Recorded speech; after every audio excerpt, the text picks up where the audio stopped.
Marcus Chen stepped out of the black sedan, his expensive Italian shoes crunching softly on the gravel driveway of his family's sprawling estate.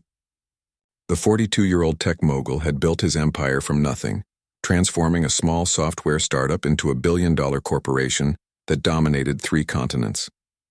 Tonight he was supposed to be in Tokyo, closing the biggest deal of his career. Instead, he stood in the shadows of his childhood home, having decided to surprise his aging father with an unannounced visit. The mansion loomed before him, its colonial architecture bathed in the gentle glow of strategically placed garden lights. Marcus had purchased this property 5 years ago when his father's health began declining. After his mother's death, the old man had become increasingly frail, both physically and mentally. The early signs of dementia had prompted Marcus to hire the best live-in caregiver money could buy. Sarah Martinez had come highly recommended by the most exclusive domestic staffing agency in the city. Her credentials were impeccable: a nursing degree, 15 years of experience caring for elderly patients, and glowing references from wealthy families across the state. At 38, she was professional, competent, and exactly what Marcus needed to ensure his father received proper care while he traveled the world expanding his business empire. Marcus pulled his phone from his jacket pocket and turned off the ringer. He wanted this visit to be a complete surprise. His father, Robert Chen, had been asking him to visit more often during their weekly video calls. The guilt had been eating away at Marcus for months. Despite sending expensive gifts and ensuring his father had everything money could buy, he knew that presence was what the old man truly craved. The front door was locked, as expected. Marcus retrieved his key from his wallet, moving quietly to avoid alerting anyone to his arrival. He wanted to see how things really were when no one expected him. In his experience, people behaved differently when they thought they were being watched. Tonight he would get an honest glimpse into his father's daily life. The foyer was immaculate, just as Sarah maintained everything in the house. Fresh flowers adorned the antique table, and the marble floors gleamed under the chandelier's warm light. Marcus had always appreciated attention to detail, and Sarah certainly delivered on that front. He set his briefcase down carefully and loosened his tie, listening for sounds that would indicate where everyone might be. Soft classical music drifted from the direction of the living room, mixed with what sounded like gentle conversation. Marcus smiled, pleased that his father wasn't spending another evening alone in front of the television. Sarah was clearly doing her job well, providing companionship along with medical care. He made his way down the familiar hallway, passing family portraits and awards from his business achievements. The house held so many memories of his childhood, back when his parents were both healthy and their family felt complete. His mother had died suddenly 3 years ago, leaving his father devastated and confused. The dementia had accelerated after her passing, as if losing her had weakened his grip on reality itself. As Marcus approached the living room, he could hear his father's voice more clearly. Robert was telling what sounded like an old story, his words flowing with more clarity than Marcus had heard in months. The old man's voice carried the animated tone he used to have when recounting tales from his younger days, before age and illness had dulled his spirit. "You remind me so much of my Margaret," Robert was saying, his voice filled with warmth. She had that same gentle way about her, always knowing exactly what to say to make everything better. Marcus paused just outside the doorway, touched by the emotion in his father's voice. Sarah must have a remarkable way with elderly patients to draw out such lucidity from someone whose memory had become increasingly unreliable. "Tell me more about her," came Sarah's soft response. "What was your favorite thing about Margaret?" Marcus felt a pang of appreciation for the housekeeper's kindness. She was clearly going above and beyond her duties, engaging his father in meaningful conversation about his late wife.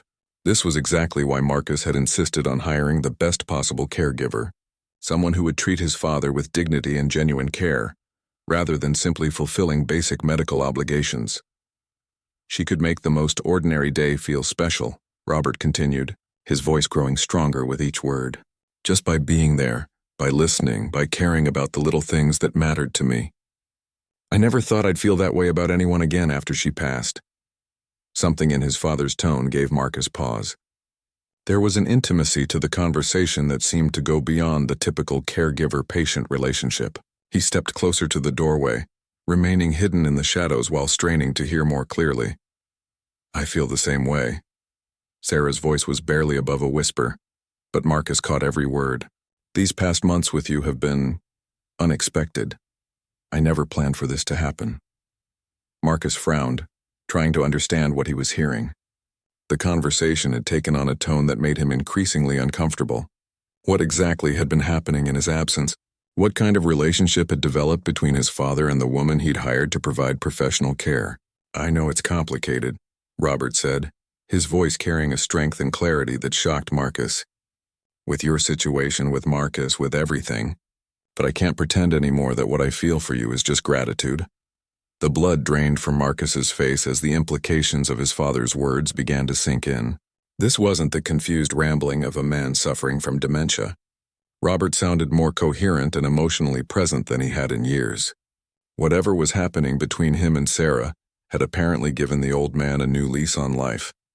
Marcus pressed himself against the wall, his mind racing as he tried to process what he was overhearing. His father, who had been devastated by his mother's death and seemed to be fading away from grief and illness, was apparently involved in some kind of romantic relationship with the housekeeper. The woman Marcus had hired, trusted and paid generously to provide professional medical care, had somehow become emotionally entangled with his vulnerable father. "I love you too, Robert." Sarah's voice was filled with emotion now, all pretense of professional distance abandoned. "I tried to fight it, tried to maintain boundaries, but you've brought so much joy back into my life. Being with you doesn't feel like work anymore. It feels like coming home." Marcus closed his eyes, feeling the weight of betrayal and confusion crashing down on him. Everything he thought he knew about his father's care, about Sarah's professionalism, about the situation he'd so carefully arranged, was crumbling around him. The surprise visit he'd planned as a gesture of love had instead revealed a truth he wasn't prepared to face. Marcus remained frozen against the wall, his heart pounding as he struggled to make sense of what he was witnessing. The conversation in the living room continued, each word cutting deeper into his understanding of the situation he'd walked into. "Sarah." His father's voice carried a tenderness Marcus hadn't heard since before his mother's death. "I want you to know that Margaret would have liked you. She would have understood." "Do you really think so?" Sarah asked, and Marcus could hear the vulnerability in her voice. "Sometimes I feel so guilty, like I'm betraying her memory somehow." "Never think that," Robert replied firmly. "Margaret made me promise before she died that I wouldn't spend my remaining years alone and miserable. She said life was meant to be lived, not endured. I thought I'd never be able to honor that promise until you came into my life." Marcus felt his legs go weak. His mother had actually encouraged his father to find love again. The revelation hit him like a physical blow. All this time, he'd assumed his father was simply deteriorating in his grief, when in reality the old man had been healing in ways Marcus never could have imagined. He heard the soft rustle of movement, and when he risked a glance around the corner, what he saw nearly made him gasp aloud. His father, who Marcus had thought was becoming increasingly frail and confused, was sitting upright on the sofa with perfect posture, his eyes bright and alert. Sarah sat beside him, not in the professional manner of a caregiver, but close and intimate, her hand resting gently in his. "There's something else I need to tell you," Sarah said, her voice dropping to an almost whisper. "About my situation, about why this is so complicated." Marcus pressed closer to the doorway, his curiosity overriding his shock. What situation was she referring to? He'd run background checks, verified her references, and confirmed her qualifications. What could possibly be complicated about her circumstances? "I know you've been worried about Marcus finding out about us," Robert said gently. "But there are things he doesn't know, things that might change how he sees all of this." "What do you mean?" Sarah asked, though something in her tone suggested she already suspected what he was about to say. Robert was quiet for a long moment, and Marcus could see him gathering his thoughts. When he spoke again, his voice carried the weight of confession. "My son thinks I hired you through that expensive agency because I needed professional medical care. The truth is, I've been managing my condition much better than I've let him believe." Marcus felt the world tilt around him. His father had been pretending to be worse off than he actually was. The guilt that had driven Marcus to hire expensive care, the worry that had kept him awake during business trips, the grief over watching his father fade away. It had all been based on a deception. "Why would you do that?" Sarah asked, though her tone was more curious than accusatory.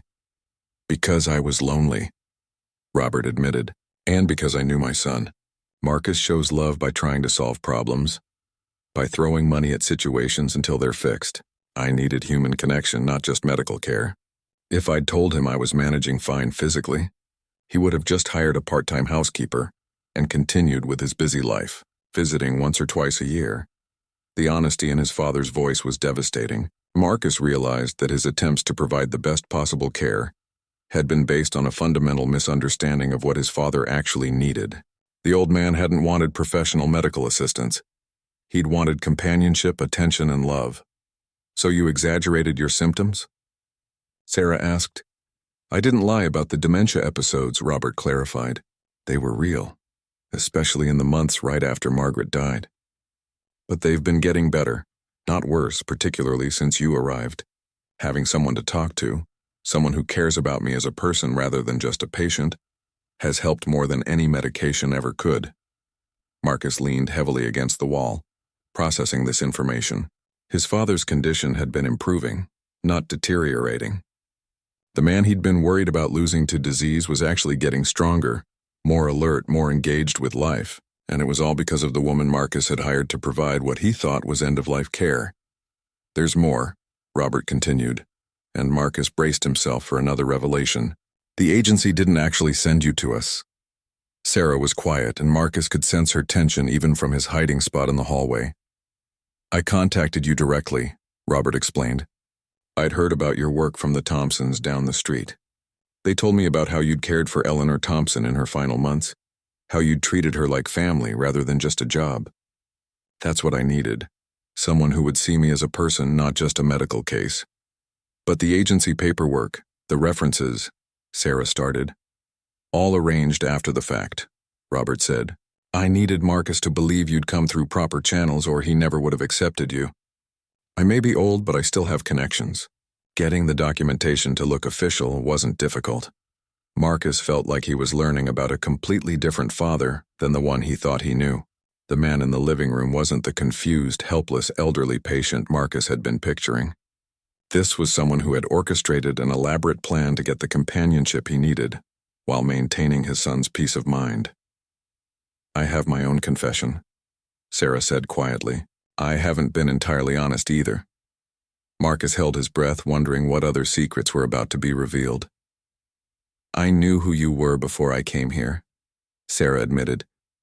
"Not just from the Thompsons, but from the newspapers. Robert Chen, the father of tech mogul Marcus Chen. I researched your family before I agreed to take this position. And," Robert prompted gently, "I was going through a divorce when you contacted me. My husband had left me for his secretary, cleaned out our bank accounts, and left me with nothing but legal bills and a broken heart. When I saw how successful your son was, how much he was willing to pay for your care, I saw it as an opportunity to rebuild my life financially." Marcus felt a chill run down his spine. Had Sarah been targeting his family for money from the beginning? Was everything he'd witnessed tonight just an elaborate performance designed to secure her position in their lives? But somewhere along the way, Sarah continued, her voice becoming stronger, "it stopped being about the money. You treated me with such kindness, such respect. You saw me as more than just hired help. You asked about my day, my thoughts, my dreams.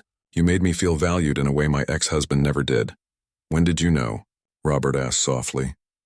"The night you had that panic attack 3 months ago," Sarah replied without hesitation. "You were so scared, so vulnerable, and all you wanted was for someone to stay with you until morning. Not because you needed medical care, but because you didn't want to be alone with your fear. That's when I realized I wasn't just working for you anymore. I was falling in love with you." Marcus closed his eyes, overwhelmed by the complexity of emotions washing over him. His father had manipulated the situation to get the companionship he needed. Sarah had initially been motivated by money, but had genuinely fallen for the old man, and Marcus himself had been operating under completely false assumptions about everyone involved. Marcus stepped back from the doorway, his mind reeling from everything he'd discovered. He needed air, space to think, time to process the revelations that had turned his understanding of his family upside down. Moving as quietly as possible, he retreated to the kitchen, where he could gather his thoughts without risking discovery. The kitchen was spotless, as always, but Marcus noticed details he'd overlooked during previous visits. Fresh herbs growing on the windowsill. His father had always loved gardening but claimed his arthritis made it impossible. A batch of homemade cookies cooling on the counter, the kind his mother used to make. Recipe books opened to pages marked with handwritten notes in his father's careful script. These weren't the surroundings of a man slowly dying from dementia and physical decline. This was the home of someone who was actively engaged in living, who was finding joy in simple pleasures again. The evidence of his father's deception was everywhere, hiding in plain sight. Marcus sank into one of the kitchen chairs, running his hands through his hair as he tried to organize his thoughts. His father had lied to him, or at least allowed him to believe a false narrative, in order to manipulate him into providing companionship. Sarah had initially come to their family with mercenary motives, seeing an opportunity to profit from their wealth during her own personal crisis. Yet what he'd witnessed in that living room wasn't the interaction between a scheming caregiver and a vulnerable patient. It was genuine affection, real intimacy, two people who had found comfort and love in each other during difficult periods in their lives. The question that tormented Marcus was whether any of it mattered now that he knew the truth about how it had all begun. His phone buzzed with a text message from his business partner in Tokyo, asking about the status of the deal he was supposed to be closing. Marcus stared at the screen, realizing that just a few hours ago, that contract had seemed like the most important thing in the world. Now, sitting in his childhood kitchen while his father and the family's housekeeper professed their love for each other in the next room, business seemed almost trivial. He thought about his own life, the empire he'd built, the success he'd achieved. At 42, he was worth more money than he could spend in several lifetimes, commanded respect from competitors and employees alike, and had his pick of beautiful, accomplished women. Yet he spent most of his time alone, traveling from one business meeting to another, checking items off endless to-do lists, accumulating achievements that felt increasingly hollow. When was the last time he'd felt the kind of genuine joy he'd heard in his father's voice tonight?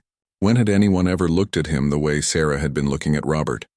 Not because of his wealth or status, but simply because they treasured his presence in their lives. The sound of footsteps in the hallway interrupted his brooding. Marcus tensed, wondering if he'd been discovered, but the steps moved toward the back of the house rather than the kitchen, probably Sarah helping his father up to bed. The intimacy of that simple domestic routine sent another wave of complicated emotions through him. Part of him wanted to confront them immediately, to demand explanations, and establish new boundaries. The businessman in him was angry about the deception, the manipulation, the way his good intentions had been twisted to serve purposes he'd never intended. His father had made him complicit in a lie, and Sarah had allowed him to pay her generously for services she wasn't actually providing. But another part of him, a part he rarely acknowledged, was envious of what he'd witnessed. His father, at 78 years old and supposedly suffering from dementia, had managed to find love again after losing his wife. He'd taken action to address his loneliness, even if those actions involved deception. He'd been brave enough to open his heart to someone new, to risk vulnerability and potential heartbreak. Marcus pulled out his phone and scrolled through his contacts, looking at the names of women he'd dated over the past few years. Successful, beautiful, intelligent women who had all eventually tired of his workaholic lifestyle and emotional unavailability. He'd convinced himself that his career had to come first, that personal relationships were luxuries he couldn't afford while building his empire. Yet here was his father, who had supposedly given up on life after losing his great love, demonstrating more courage and emotional intelligence than Marcus had shown in years. Robert had recognized what he needed and found a way to get it, even if his methods were questionable. He'd allowed himself to be vulnerable with Sarah, to need her, to depend on her for more than just professional services. The kitchen door opened, and Marcus looked up to see Sarah entering alone. She moved to the sink and began washing a pair of coffee cups, her movements automatic and domestic. In the soft light from the under-cabinet fixtures, she looked younger than her 38 years. Her face relaxed in a way that spoke of contentment, rather than the professional composure he'd always seen during his previous visits. She was an attractive woman. Marcus had noticed that when he'd first interviewed her, but tonight she seemed to glow with a warmth and happiness that transformed her from merely pretty to genuinely beautiful. This was a woman in love, a woman who had found her place in the world after a period of upheaval and uncertainty. Sarah turned from the sink and froze when she saw Marcus sitting at the kitchen table. Her face went pale, and the contentment he'd observed moments earlier was replaced by shock and fear. For a long moment they stared at each other in silence, both understanding that this encounter would change everything.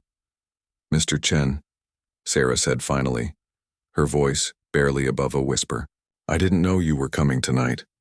"That was the point," Marcus replied, his tone neutral. He wasn't ready to show his hand, wasn't sure yet how he wanted to handle this confrontation. "I wanted to surprise my father." Sarah's hands trembled as she dried them on a kitchen towel. "How long have you been here?" "Long enough," Marcus said simply. The silence stretched between them, heavy with unspoken implications. Sarah seemed to be waiting for him to explode, to fire her immediately, to demand explanations. Instead, Marcus found himself studying her face, looking for signs of the mercenary opportunist he might have expected to find. What he saw instead was a woman who was genuinely terrified of losing something precious to her. Her fear wasn't about losing her job or her financial security. It was about losing his father. The realization hit him with unexpected force. "How much of what I overheard was true?" Marcus asked quietly. Sarah sank into the chair across from him, all pretense of professional distance abandoned.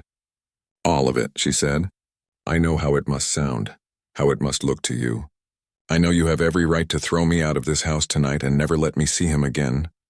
"Do you love him?" Marcus asked bluntly. "Yes," Sarah replied without hesitation. "I love him more than I've ever loved anyone, including my ex-husband. Your father saved me, Mr. Chen. Not financially, though the job security has been important, but emotionally, spiritually. He made me believe in myself again when I thought my life was over." Marcus studied her face, looking for deception and finding none. Whatever Sarah's initial motivations might have been, her feelings now were clearly genuine. "And my father's condition?" Marcus pressed. Sarah looked down at her hands. "Better than you think, not as good as he pretends." The dementia episodes were real, especially early on, but having purpose, having someone who needs him and cares about him, has helped tremendously. He's not the same man who was barely functioning when I first arrived. "So you've been lying to me for months," Marcus said, though his tone was more curious than accusatory. "We both have," Sarah admitted, "but not about the important things. I do take excellent care of him. I monitor his medications, ensure he eats properly, help him with physical therapy. I'm still providing the medical care you're paying for. It's just that I'm also providing love." Marcus sat in silence for several minutes, processing Sarah's admission. The kitchen felt too small, too intimate for the conversation they were having. Everything about this situation challenged his assumptions about appropriate boundaries, professional relationships, and family dynamics. "I need to talk to my father," Marcus said finally, standing up from the table. Sarah's face went pale again. "Mr. Chen, please. I know this is complicated, but your father is happy for the first time since your mother died. If you could just—" "I'm not going to fire you tonight," Marcus interrupted, surprising both Sarah and himself with the decision. "But I need to understand what's really been happening here. I need to hear it from him." Relief flooded Sarah's features, but she still looked anxious. "He's probably getting ready for bed. This might not be the best time for a confrontation." "There's not going to be a confrontation," Marcus said, though he wasn't entirely sure that was true. "I just need answers." He left Sarah in the kitchen and made his way upstairs, following the path to his father's master bedroom. The hallway was lined with family photos spanning decades. His parents' wedding, Marcus's graduation from MIT, business awards, family vacations from when his mother was still alive. Looking at those images now, Marcus realized how little he actually knew about his father as a person, rather than just a parent. The door to his father's room was partially open, and Marcus could see Robert moving around inside, going through what appeared to be his normal bedtime routine. The old man looked remarkably spry for someone who had been portraying himself as increasingly frail. Marcus knocked gently on the doorframe. "Dad?" Robert turned, and for a moment his face showed the same shock that Sarah's had in the kitchen. Then, surprisingly, it transformed into a smile. "Marcus, what a wonderful surprise. I wasn't expecting you until next month." Robert's voice carried none of the confusion or weakness Marcus had become accustomed to hearing during their video calls. "I can see that," Marcus said, stepping into the room. "We need to talk, Dad." Robert's smile faded as he registered the seriousness in his son's tone. "You heard us downstairs. It wasn't a question, and Marcus didn't treat it as one. I heard enough. I think I deserve the whole truth, don't you?" Robert sat down heavily on the edge of his bed, suddenly looking every one of his 78 years. "How much did you hear?" "Enough to know that you've been lying to me about your condition, that you manipulated the hiring process to get Sarah here, and that you're having a romantic relationship with the woman I'm paying to be your medical caregiver." Robert winced at the bluntness of the summary, but didn't deny any of it. "I suppose it sounds pretty terrible when you put it that way." "It sounds complicated," Marcus corrected, sitting down in the chair by his father's dresser. "I'm trying to understand why you felt you needed to deceive me." Robert was quiet for a long moment, staring at his hands. When he spoke, his voice was softer than it had been downstairs with Sarah. "Because you're a good son, Marcus. Too good sometimes. When your mother died, and I started having those episodes of confusion and memory loss, you immediately went into fix-it mode. You researched the best care facilities, the most expensive treatments, the top specialists in the country. Isn't that what any son would do?" "It's what a loving son would do," Robert agreed. "But it's not what I needed. I didn't need to be treated like a medical case or a problem to be solved. I needed to be seen as a person who was grieving, who was lonely, who still had life left to live." Marcus felt a familiar sting of inadequacy. Even his attempts to be a good son had been wrong somehow. "So you decided to lie to me instead of just telling me what you actually needed?" "I tried to tell you," Robert said gently. "During our calls, I'd mentioned how quiet the house was, how I missed having conversations with people, how I wished I had more social interaction. But your solution was always to hire more professional help or suggest I move to a senior community." Marcus remembered those conversations differently, but as he thought back, he realized his father was right. Every time Robert had expressed loneliness, Marcus had responded with practical solutions rather than emotional support. "I didn't know how to ask for what I really needed," Robert continued. "How do you tell your successful, busy son that you're desperate for human connection? That you'd rather have someone to talk to over dinner than the best medical care money can buy?" "You could have started by being honest about your condition," Marcus said. "I've been terrified that I was losing you to dementia. Do you have any idea what that's been like for me?" Robert's face crumpled slightly. "The episodes were real, especially in the beginning. Losing your mother broke something in me, and there were weeks when I could barely remember what day it was. But having Sarah here, having someone who cares about me as a person, has helped tremendously. The medication helps too, but human connection has been the real healing." "So you are getting better?" "I'm getting stronger," Robert said carefully. "The dementia symptoms come and go, but they're much less frequent now. My physical health has improved too. Having a reason to get up in the morning, someone to care for, and someone who cares for me has made all the difference." Marcus rubbed his temples, feeling a headache building. "And Sarah? How did that relationship develop?" Robert's face softened at the mention of her name. "Slowly, naturally.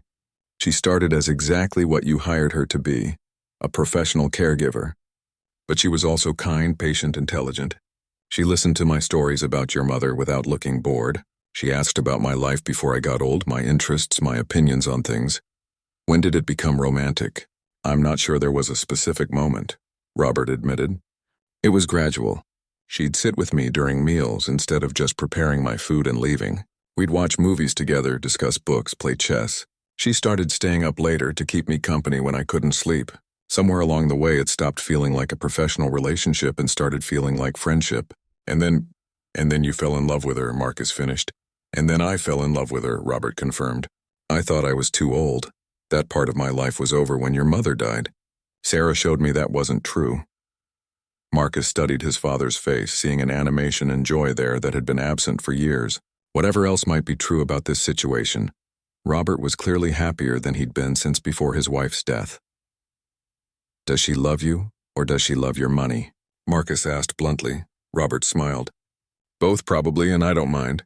She was in a terrible situation when she came here, financially and emotionally devastated by her divorce. The job I offered gave her stability and security. But Marcus, the way she looks at me, the way she cares for me when I'm having bad days, the way she celebrates with me when I'm feeling strong, that's not something you can fake for months on end. She told me her initial motivation was partly financial, Marcus said. Of course it was. She needed work, and we were offering good pay. But people can have practical motivations and genuine emotions at the same time. Sarah has never asked me for money beyond her salary. She's never pushed for gifts or tried to manipulate me into changing my will or anything like that. She just loves me and I love her. Marcus leaned back in his chair, overwhelmed by the complexity of the situation. His father was right. People could have multiple motivations for their actions, and those motivations could change over time. Sarah might have come to them for practical reasons, but that didn't negate the genuine affection he'd witnessed between them. Marcus spent the night in his old bedroom, staring at the ceiling and trying to process everything he'd learned. Sleep had been impossible, his mind cycling through conversations, revelations, and implications that seemed to multiply rather than resolve with time. By morning, he'd made a decision. He found his father and Sarah in the kitchen, sharing breakfast in what appeared to be their normal domestic routine. The tension in the air was palpable. Clearly, they'd spent time discussing his unexpected arrival and what it might mean for their future. "We need to establish some new ground rules," Marcus announced without preamble as he entered the kitchen. Both his father and Sarah looked up with expressions of barely concealed anxiety. Sarah started to stand, as if preparing to pack her belongings and leave immediately. But Marcus held up a hand to stop her. "I'm not firing anyone today," he said, taking a seat at the kitchen table. "But I am restructuring this arrangement to reflect reality rather than the fiction we've all been living with." Robert and Sarah exchanged glances before his father spoke. "What kind of restructuring?" "First, no more lies about your condition, Dad. I want honest updates about your health, both the good days and the bad days. If you're improving, I want to know. If you're having setbacks, I want to know that too." Robert nodded reluctantly. "Fair enough."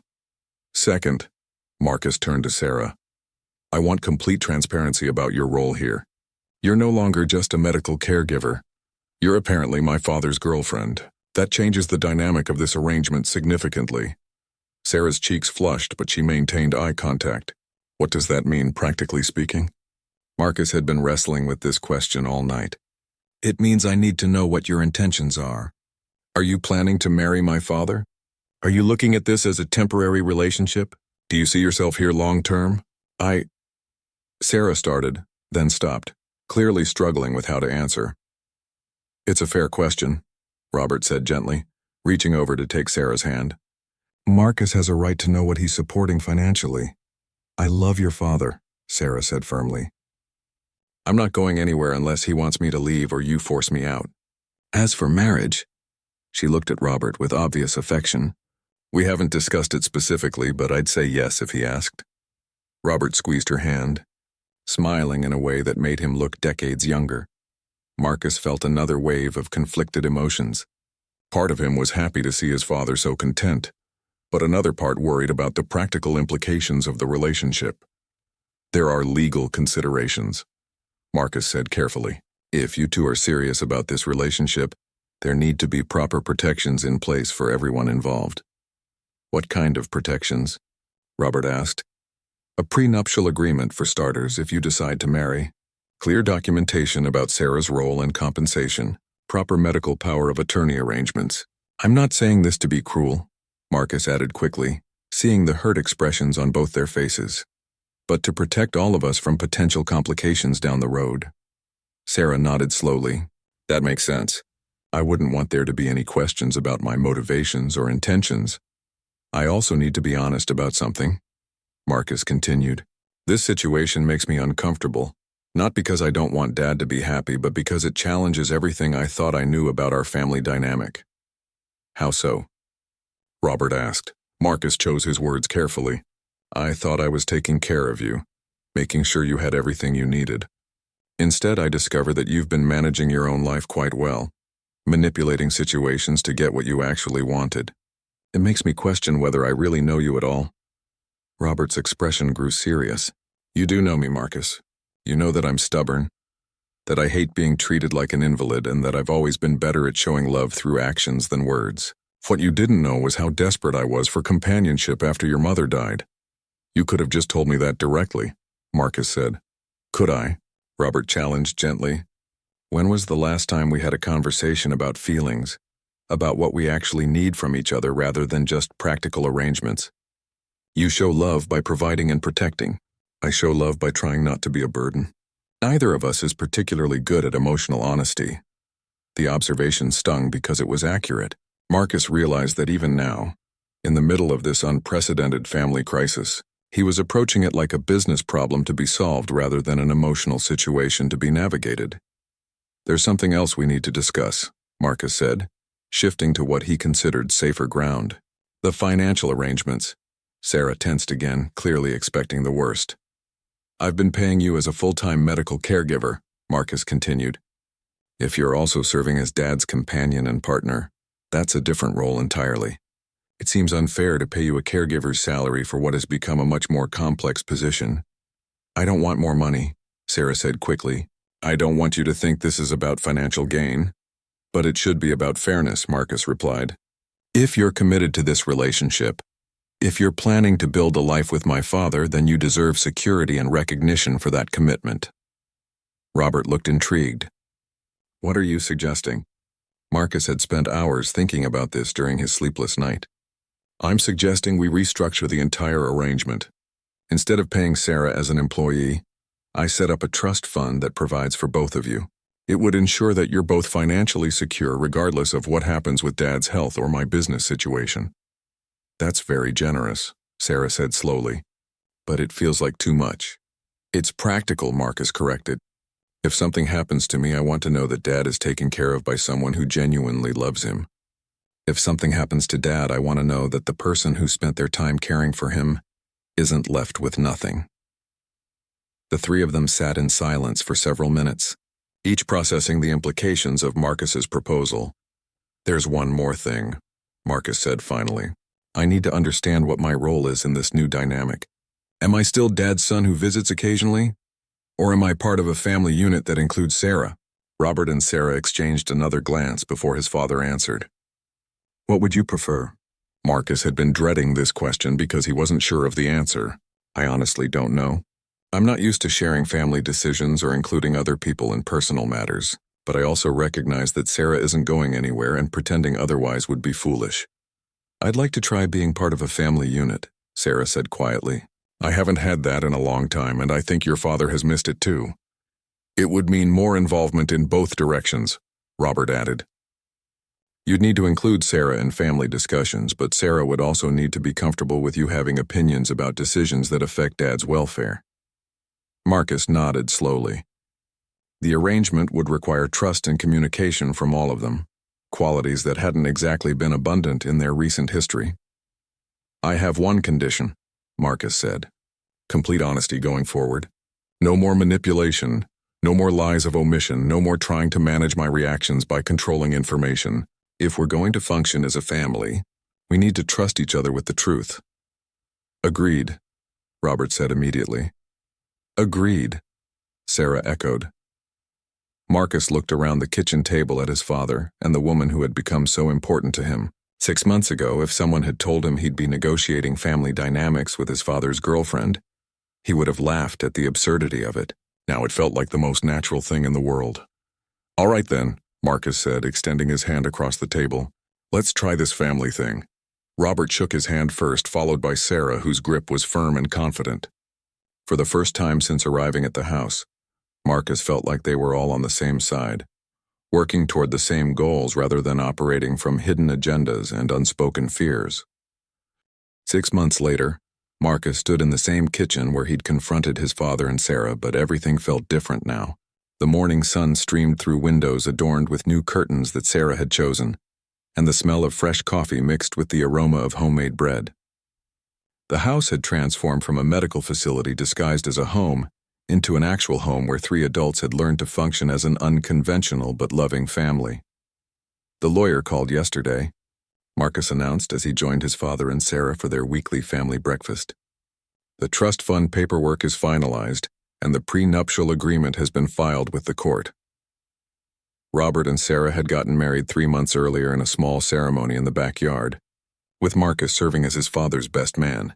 It had been surreal watching his 78-year-old father exchange vows with a woman 20 years younger, but the joy on both their faces had silenced any lingering doubts Marcus might have harbored about their relationship. "How are you feeling about everything?"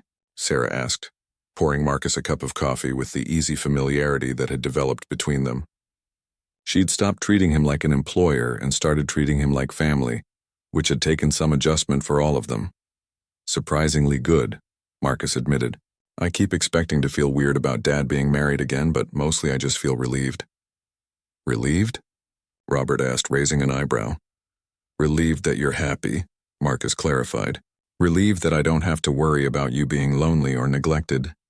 Relieved that when I travel for business I know you're in good hands with someone who actually loves you." The business trips had become less frequent over the past 6 months. Marcus had discovered that many of his international meetings could be handled remotely, and the deals that truly required his presence could often be scheduled around his new commitment to weekly family dinners and monthly extended visits home. "Speaking of business trips," Sarah said, "I have some news that might affect your travel schedule." Marcus looked up from his coffee, noting the combination of excitement and nervousness in her expression. "We're pregnant," she announced, reaching for Robert's hand. 12 weeks along, Marcus nearly choked on his coffee. "Pregnant, but, Dad, you're 78 years old." Robert grinned with obvious pride. "The doctors say everything looks healthy." Apparently being happy and in love is good for fertility at any age. Marcus stared at them both, processing the implications. His father was going to become a parent again at nearly 80 years old. Sarah would be raising a child with a man who might not live to see the baby graduate high school. The age difference that had seemed manageable in the context of a marriage between two adults suddenly felt enormous when a child was involved. "How do you feel about this?" Marcus asked carefully, not sure which of them he was addressing. "Terrified and thrilled," Sarah admitted. "I know the age gap creates complications, but this baby was conceived in love and it will be raised in love. Robert might not be young, but he's healthy, engaged, and wonderful with children. I helped raise you, didn't I?" Robert added with a smile. "And you turned out reasonably well despite my mistakes." Marcus couldn't argue with that logic. His father had been an attentive, loving parent, even while building his own successful business. If Robert was healthy enough to be a husband and partner to Sarah, perhaps he was healthy enough to be a father again. "What kind of support do you need from me?" Marcus asked, surprising himself with the question. 6 months ago, his instinct would have been to take charge, to create lists and schedules and contingency plans. Now he was learning to ask what people actually wanted rather than assuming he knew what they needed. "We were hoping you'd consider being the baby's godfather," Sarah said, "and maybe help us figure out child-proofing this house. It's been a while since either of us had to think about baby gates and electrical outlet covers." "I'd be honored," Marcus said, meaning it. The idea of being an uncle figure to his father's child was odd, but no stranger than any of the other family dynamics they'd navigated over the past year. "There's something else," Robert said, his tone becoming more serious. "We've been talking about what happens if my health declines, if the dementia gets worse. If I become unable to care for a child properly." Marcus set down his coffee cup, recognizing that they were approaching the practical considerations he'd been wondering about, but hadn't wanted to voice. "We want to make sure the baby will always be part of this family," Sarah continued. "If something happens to Robert, I don't want to have to choose between staying close to you and providing for our child. We want to raise this baby knowing Uncle Marcus, knowing this house, knowing their father's history." "You're asking me to commit to being involved long-term," Marcus said, understanding the weight of what they were proposing. "We're asking you to be family," Robert corrected. "Really family, not just legally or financially connected, but emotionally invested in each other's lives." Marcus looked around the kitchen table at his father and stepmother, thinking about how much his life had changed since that night 6 months ago when he'd discovered their relationship. He'd been angry then about the deceptions and complications, but those revelations had forced him to examine his own priorities and assumptions about what mattered. His business empire was still thriving, but he'd learned to delegate more effectively, to trust his team with decisions that he'd previously insisted on making personally. He'd discovered that being slightly less available to his company made him more valuable when he was present, and that having emotional investments outside of work actually improved his business judgment. "Yes," Marcus said simply. "I'm in. Whatever this family needs, whatever complications arise, I'm committed to making it work." Sarah's eyes filled with tears, and Robert reached across the table to squeeze his son's hand. "You know," Robert said thoughtfully, "when your mother was dying, she made me promise not to spend my remaining years alone and miserable. But I don't think either of us imagined it would lead to this. A new wife, a new baby, and a son who's learned to put family first." "She would have loved Sarah," Marcus said, surprising himself with the certainty in his voice, "and she would have been thrilled about the baby." "Do you really think so?" Sarah asked. Marcus considered the question seriously. His mother had been a woman who believed in love, in second chances, in the importance of family bonds that transcended conventional boundaries. She'd raised him to be practical but not cynical, successful but not selfish. "I think she would have been proud of all of us," Marcus said finally. "Dad for having the courage to love again, you for bringing joy back into his life, and me for learning that being a good son means more than just writing checks and solving problems." As they sat around the kitchen table, planning for a future none of them could have imagined a year earlier, Marcus realized that his unannounced visit had given him something far more valuable than the business deal he'd abandoned in Tokyo. It had given him a real family, complete with all the complications, surprises, and unconditional love that entailed. The tycoon who had thought he had everything had discovered that what he'd been missing wasn't another acquisition or achievement, but the simple pleasure of belonging somewhere, of being needed not for what he could provide but for who he was. And it had all started with being stunned by what the housekeeper was doing with his father, loving him back to life,